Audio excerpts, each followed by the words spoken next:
जय हिंद, जय भारत, वंदे मातरम। मैं रविंद्र फौजी। साथियों, आज वैसे तो संडे था और मैं भी रेस्ट कर रहा था। बहुत से साथियों के मैंने आज फोन भी नहीं उठाए और मैं किसी और भी काम में व्यस्त था। लेकिन अभी एक मेरे पास किसी ने एक वीडियो भेजा है और एक पत्र, एक जो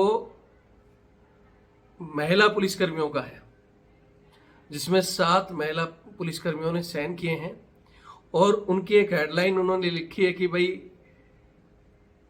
हम ये पत्र हमारे मुख्यमंत्री हरियाणा के जो नायब सिंह जी सैनी साहब के लिए लिख रहे हैं और हमारे साथ हमारे ही अधिकारियों द्वारा शोषण किया जा रहा है, हमारी एसीआर खराब की जा रही है और बीच में एक एसएचओ मैडम है, एक डीएसपी मैडम है, वो जो भी हमारी सुंदर सुंदर पुलिस की महिलाएं हैं उनको कहती हैं या तो एसपी साहब उनके पास एक नाइट के लिए चले जाओ, नहीं तो तुम्हारी एसीआर खराब हो जाएगी। तो उन्होंने उसमें लिखा है कि जितने भी पत्रकार बंधु हैं या चैनल वाले हैं, वो लोग खासकर हमारे इस पत्र को मुख्यमंत्री जी तक पहुंचाए, मोदी जी तक पहुंचाए, अपनी छोटी बहन समझकर। और वैसे भी हमारा काम है कि हम चाहे सेना का हो या पैरामिलिट्री फोर्स का हो, कहीं भी जवानों पर अन्याय अत्याचार होता है तो हम उसके लिए वैसे ही सपोर्ट के लिए खड़े हैं, चाहे वो किसी भी डिपार्टमेंट का हो। तो आज ये एक जो हमें अपनी छोटी बहन बता रही है, पुलिस की जब महिला जवान है, वो मेरे ही नहीं, मेरे से जुड़े हुए सभी चैनल से जुड़े हुए 8 लाख लोगों से रिक्वेस्ट कर रही है। तो मैं उनका ये वीडियो डाल रहा हूं और आप सबसे रिक्वेस्ट करूंगा, मैं भी अपनी तरफ से, कि इसको इतना वायरल करो कि हरियाणा के मुख्यमंत्री जी इस घटना की गहनता से जांच करें। और हरियाणा के मुख्यमंत्री के अलावा भी हमारे मोदी जी बेटी बचाओ और बेटी पढ़ाओ का नारा देते हैं और बेटियों के साथ इस तरह का अन्याय हो रहा है। कल आपकी भी बहन बेटी जो जॉब के सपने देखे बैठे हैं, कोई पुलिस में जाने का सपना है, कोई सेना में जाने का सपना है, और इसी तरह महिलाओं के साथ अगर शोषण होता रहा तो शायद जो मोदी जी निकाल रहे हैं ना कि हम 50% इनको कोटा देंगे, वो देंगे, वो कोटा किसी काम का नहीं रहेगा। मेरे हिसाब से तो कोई भी इस तरह अपनी बहन को, बेटियों को भेजेगा नहीं। और ये बिल्कुल फैक्ट है कि हमेशा महिलाओं का शोषण होता है किसी भी डिपार्टमेंट में, और खासकर बेल्ट फोर्स में, पुलिस में, या अपनी बीएसएफ, सीआरपीएफ, और अब तो सेना में भी महिला चली गई हैं। तो बड़े अधिकारी इनका शोषण करते हैं, इसमें कोई दो राय नहीं। और इनके ऊपर आरोप लगने के बाद में भी जांच भी ये खुद ही करते हैं, इसलिए न्याय नहीं मिलता। जिन 7 महिलाओं के बाकायदा साइन होकर वो लेटर वायरल हो चुका है, न्यूज में आ चुका है, लेकिन अभी भी वो एसपी आराम से ड्यूटी कर रहे हैं। गाड़ी मिली हुई है, मेरे पास वीडियो भेजा हुआ है, और वो आराम से वर्दी में अपनी पोस्ट पर ऐसे कैसे तैनात है। तो क्या इस देश में इस तरह न्याय मिल सकता है? ये दोहरा न्याय, मतलब चरित्र हमारे हिंदुस्तान में ये दिया हुआ है, वीआईपी आदमी को अलग ट्रीटमेंट। अगर यही आरोप किसी भी सामान्य व्यक्ति पर लगा हो या खासकर किसी फौजी जवान वगैरह पर लगा होता तो अब तक उसको उठाकर अंदर कर दिए होते। लेकिन चाहे पुलिस का अधिकारी हो, चाहे किसी भी सेना का अधिकारी हो, पैरामिलिट्री फोर्स का, उसके ऊपर आरोप लगते हैं तो बोलते हैं हम जांच करेंगे, और फिर वो जांच धीरे धीरे धीरे ठंडे बस्ते में चली जाती है। कुछ दिन पहले मैंने भी आपको एक सेना का भी दिखाया था, एक मेजर साहब की वाइफ ने लिखा था कि हाँ, हमारे सीओ नाइट पार्टियों में हमारे साथ ये काम करते हैं, और उन्होंने बाकायदा ब्रिगेड कमांडर को, जेओसी साहब को, सबको चिट्ठियां लिखी और लीपापोती होकर वो ठंडे बस्ते में चली गई। बहुत से ऐसे मामले आए, और अब ये हरियाणा का मामला भी मैं क्लियर कह रहा हूं कि इसकी भी लीपापोती होकर एसपी साहब का कुछ नहीं बिगड़ेगा, क्योंकि हिंदुस्तान में वीआईपी लोगों को अलग ही ट्रीट किया जाता है, और खासकर इन अधिकारियों को। सबसे बड़ी इसमें चौंकाने वाली इस लेटर में एक और खुलासा हुआ है, और बिल्कुल सही है वो, कि ये इन्होंने गैंग बनाई हुई है। एसपी और एक महिला डीएसपी हैं और एक एसएचओ है, जो सियोल में भी ऐसे जो इस तरह की लड़कियां होती हैं जो उल्टे सीधे काम करती हैं, उनसे संपर्क रखते हैं, और उस संपर्क के द्वारा जब इनको कोई दिखता है पैसे वाला, वीआईपी लोग या पैसे वाले लोग या कोई भी, जहां की भाई पैसा दे देगा ये आदमी, उसके पीछे उस लड़की को लगाकर और फिर उसको ब्लैकमेल करते हैं पुलिस के द्वारा, ये भी कह रहे हैं। तो सबसे पहले इनकी कहानी बता देता हूं। जो पत्र वायरल हो रहा है, ये आप देख रहे हो स्क्रीन पर, जो ये पत्र चल रहा है, इन्होंने मुख्यमंत्री नायब सिंह सैनी के नाम पर ये पत्र जारी किया है, और इन्होंने कहा है कि भाई मैं महिला कर्मचारी हूं, और हमारे एसपी साहब के पास एक दिन इन्हीं की एक एसएचओ मैडम है जो बोली कि चलो एसपी से मिलना है, उनके बंगले पर चलते हैं। और बंगले पर ले गए, और पहले तीनों बैठे, फिर वो बोला कि जा चाय बना के लिया।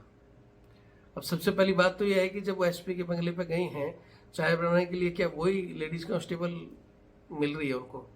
वो मतलब एक षड्यंत्र रच रहे थे कि चाय बना ला, हम यहाँ बैठे। वो चाय बनाने गई बेचारी, चाय बनाकर लाई, तो आने से पहले वो एसएचओ बाहर निकल गई एसपी साहब को रूम में छोड़कर, और वो जैसे आकर उनको चाय पकड़ाती हैं, एसपी साहब उनका हाथ पकड़ लेते हैं। इन्होंने विरोध किया कि सर क्या कर रहे हो, मैडम कहाँ गई?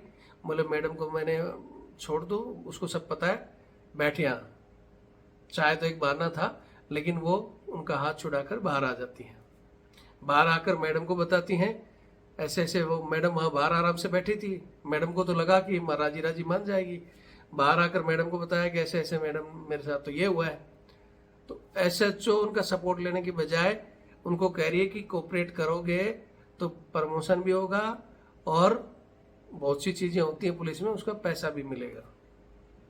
हालांकि बाद में बच्ची रोने लगी कि मैंने तो सोचा था आप न्याय दिलाओगे, आप भी उल्टा उन्हीं के पक्ष में बोल रहे हो। फिर वो वहां से एसपी के बंगले से बाहर जाती है, और बाहर जाकर वो डीसीपी मैडम को बताती है। तो डीसीपी मैडम भी ये बोलती हैं कि तू अभी आई है, हमें सब पता है, ये महकमे में ऐसे ही चलता रहता है, और बड़े अधिकारियों को कोऑपरेट करना ही पड़ता है। वो जिसके ऊपर उंगली रख दें कि हमें ये चाहिए तो वो जाती है, तो जाएगी तो प्रमोशन मिलेगा, ये होगा फलाना, नहीं तो चुप रहे।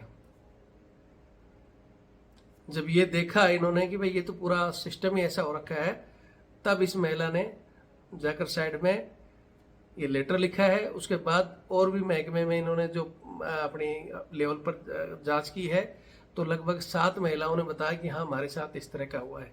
एक कोई वीडियो महिला कांस्टेबल है, उन्होंने कहा कि मेरे साथ भी हुआ था। फिर मैंने एक विधायक जी से एसपी साहब को कॉल भी करवाया था, तो विधायक जी ने बताया कि भाई ये मेरे गांव की मेरी बहन है और आप इनके साथ ऐसे ऐसे। तो उस समय एसपी ने माफी मांगी कि भैया आपकी बहन मेरी बहन है, आगे से ऐसा नहीं होगा। लेकिन उसके बाद उनके साथ वैसा तो नहीं हुआ, लेकिन उनकी एसीआर खराब कर दी गई। तो एसीआर की धमकी देकर और डिमोशन करने के नाम पर ये सब धंधा चल रहा है। उन्होंने बाकायदा पत्र लिखा है, पत्र में 7 महिलाओं के साइन है, और वो पत्र वायरल कर दिया है। डाक से सीएम साहब को भी भेजा है, पूरी न्यूज में वायरल हो रहा है। अभी एक महिला डीएसपी ही जांच कर रही है इनकी, तो कह रही है कि मैंने 19-20 लेडीज महिलाएं उनके लिए है, लेकिन अभी तक ऐसा कोई आरोप नहीं आया है। हो सकता है पत्र झूठा हो, क्योंकि आरोप लगा है जो एसपी है। और अभी भाई सबसे पहले तो जब इस तरह का कोई आरोप लग रहा है तो उसको साइड करना चाहिए, लेकिन नहीं होता है, क्योंकि आरोप अगर किसी बड़े अधिकारी पर है तो वही कंट्रोल एंड कमांड उसी के अंडर में रहता है, टेलीफोन का कनेक्शन हो जाता है, और वो या तो उन्हीं को दोषी मान लिया जाएगा। वो हैंड राइटिंग से आजकल सब पता चलता है कि लिखा किसने है, किसकी हैंड राइटिंग है, किसके साइन है। लेकिन अब वो बोल रहे हैं कि हमें जांच कर रही है जो एसपी की, हमें किसी की कोई शिकायत नहीं मिली है। यानी उन लोगों पर प्रेशर पड़ना शुरू हो गया होगा। 2 ही चीजें हैं, तो उनको कहा होगा कि भाई तुम अपनी शिकायत वापस ले लो, किसी को कुछ नहीं कहेंगे, हम उस पत्र को झूठा साबित कर देंगे और तुम्हारा प्रमोशन कर देंगे, तुम शांत रहो। या तो ये होगा, या ये होगा कि भाई राजी राजी मान जाओ, नहीं तो तुम्हें ही उल्टा और 2-4 गवाह करके, क्योंकि ये तो होता ही है किसी भी फोर्स में, शिकायतकर्ता पर दूसरे और बहुत हैं, बहुत से लड़ने वाले लोग होते हैं, लेकिन बहुत से चमचे भी होते हैं, उनको खड़ा कर दिया जाएगा और वो चमचे झूठी गवाही उसी के खिलाफ देकर उसको डिसमिस फ्रॉम सर्विस कर दिया जाएगा। ये हर एक महकमे का हाल है। मारा जाता है सिपाही, सबसे ज्यादा ड्यूटियां, चाहे पुलिस विभाग हो, पैरामिलिट्री फोर्स हो, सेना हो, 24 घंटे अगर कोई ड्यूटी कर रहा है बेचारा तो जवान कर रहा है, ड्यूटी के बोझ तले जवान रो रहा है, छुट्टी उसको नहीं, समय पर खाना उसको नहीं, और मलाई खा रहे हैं ऑफिसों में बैठे बैठे ऐसे अधिकारी, और मलाई के बाद में वो ऐसे जिस्म के भूखे भी हैं कि हमें ये भी चाहिए। तो या तो बेचारा जवान इनको सब कुछ दे तो नौकरी करे, और इनकी शिकायत करे तो फिर उसको ही डिसमिस फ्रॉम सर्विस किया जाएगा। यही होगा, आप देख लेना आने वाले समय में इस केस को दबा दिया जाएगा।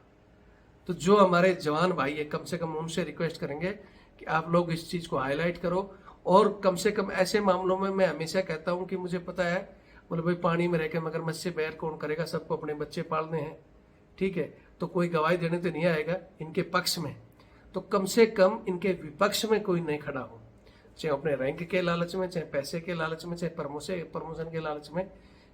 अगर ये सही हैं तो कम से कम इनके विपक्ष में झूठी गवाही ना देना। तो इनके पक्ष में मत आओ तो विपक्ष में भी मत आना किसी दबाव में आकर। और आजकल बहुत से लोग इन घटनाओं के लिए, जैसे अभी हमारा भी एक आ रहा था कि साहब एक बंदे का गवाही बन जाओ, इसको पनिशमेंट देना है, तो 2 हमारे साहब लोगों ने मना कर दिया कि साहब हम थे ही नहीं तो क्यों करेंगे।